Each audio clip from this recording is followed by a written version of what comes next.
This is Tanisha Fuller-Felix, and you're watching Black Med. This is Autism Month, and today we're here with Ronald C. Palmer, MA, LPC. Ron, you have a lot of credentials. Let's talk about that. Tell me about your degrees. Well, I have a master's degree in counseling. I'm working on my doctorate degree in counseling right now. I'm a licensed chemical dependency counselor intern, certified life coach, and motivational speaker. And in the Army, I'm a medic. Is there anything you don't do? Sleep. I can tell by your credentials. That's pretty amazing. So you're in the military. Are you active duty right now or reservist? No, I'm a first sergeant in a reserve unit in San Antonio, Texas right now. Tell me how this helps you. How does this assist your career? Well, the Army really taught me what loyalty and commitment was, because I didn't really understand that. I thought I did, but it was really hard for me to understand that until I was in war and people really had my back is when I really understood that. And my son has taught me more than even the Army could. I want to get into more about your son in just a second. So why counseling? Why a degree in counseling? And tell me, with counseling, how does it affect the African American community?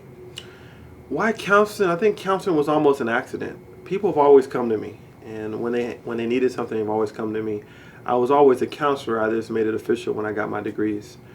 When it comes to the African American community, we don't talk about stuff. We keep stuff to ourselves.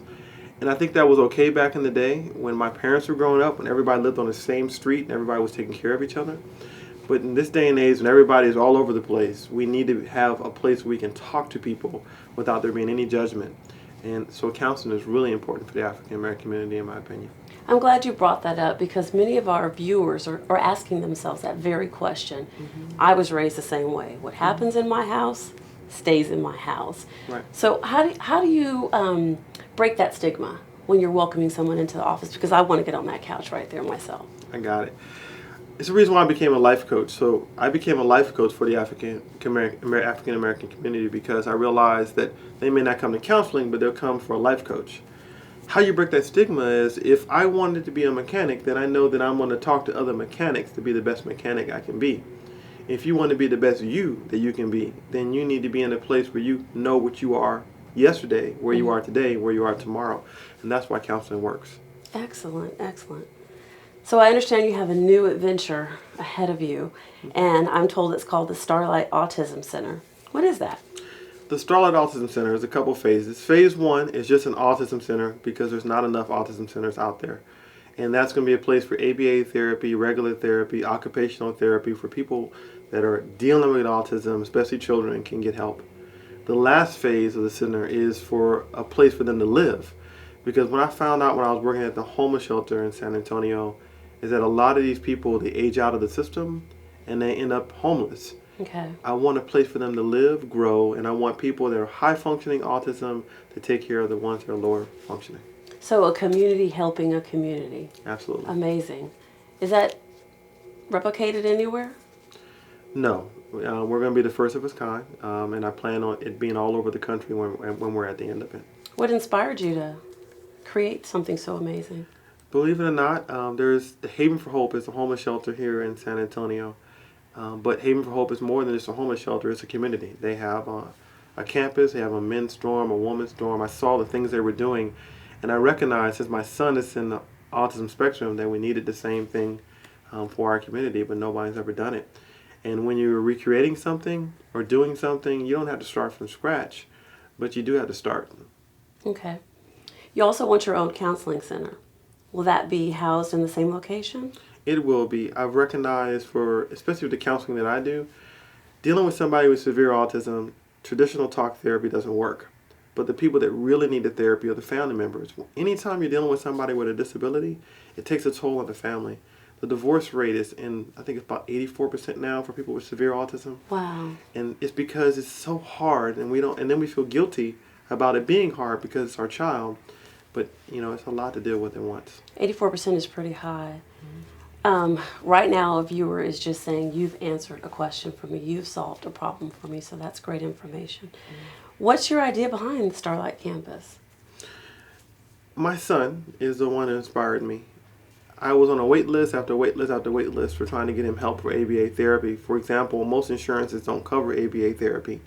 ABA therapy is intense therapy that teaches them life skills and talking skills and how to do right and talk right and be right. And it's something that we really, really need in the community, but it's just not out there. Mm-hmm. And so I decided that I was going to try to look for the resources, and I looked for the resources, and then looked for the resources, and then I said, I need to become the resource. And so the Starlight Autism Center was born. And the idea came because my son, like many kids with autism, loves stars. And I project the stars on the ceiling for him. And I realized that a star is a light, that it's a beacon of hope that has people draw to them. And that's where the idea of the Starlight Autism came from. Wow. I think because this is National Autism Month, you are a beacon of hope right now. So, what do people need to do with it being National Autism Month? They need to go out and do something. They need to get online. They need to donate money and their time and their resources. I find for nonprofit organizations, we have a hard time raising money. People will go spend $100 on a football game or a basketball game, but when it counts, we have a hard time pulling out our pocketbooks, pulling out our wallets. It's not because people don't want to. I think one of the things that people are afraid that the money is going to be misused and mishandled. Okay. I will tell you for the Starlight Autism Center, for example, very transparent. I will also say that if you look at the autism societies and communities, and there have been none that I know of an abuse for that system because it's so prevalent in our community. So give, get out, give. And if you can't give, volunteer. Excellent, excellent. You started Starlight Autism Center for your son. You talked about why. Where do you see the center going in the next 5 years? So you're going to get me excited now. Well, what's going to happen is we're going to have a campus in the next 5 years. In the next year and a half or so, we're going to build the center itself.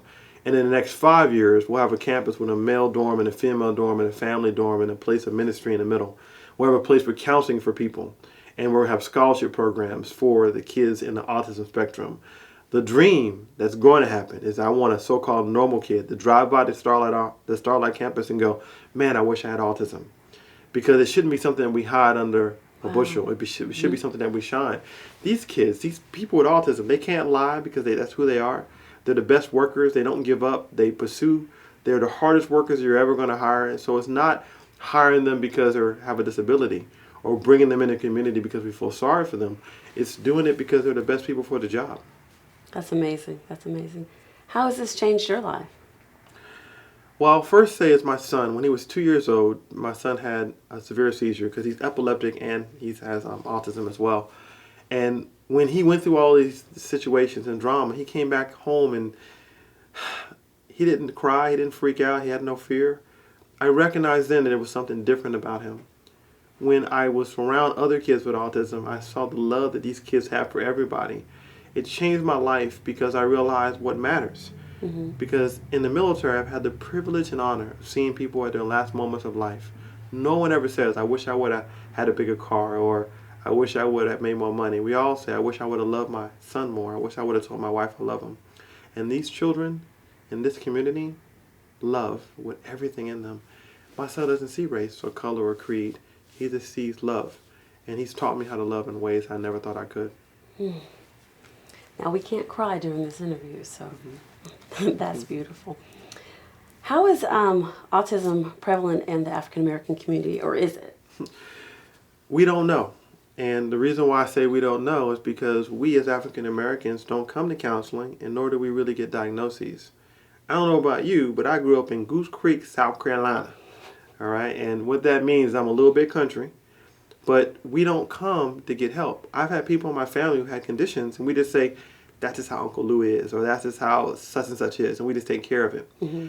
We don't know how much it is in our community because we don't really go seek counseling. But I will tell you that the numbers are all over the place for the community at large. I mean, we're looking at in the beginning of 1 out of every 500 to 1 out of every 64 boys, to some people are saying 1 out of every 50 boys, maybe somewhere in the autism spectrum.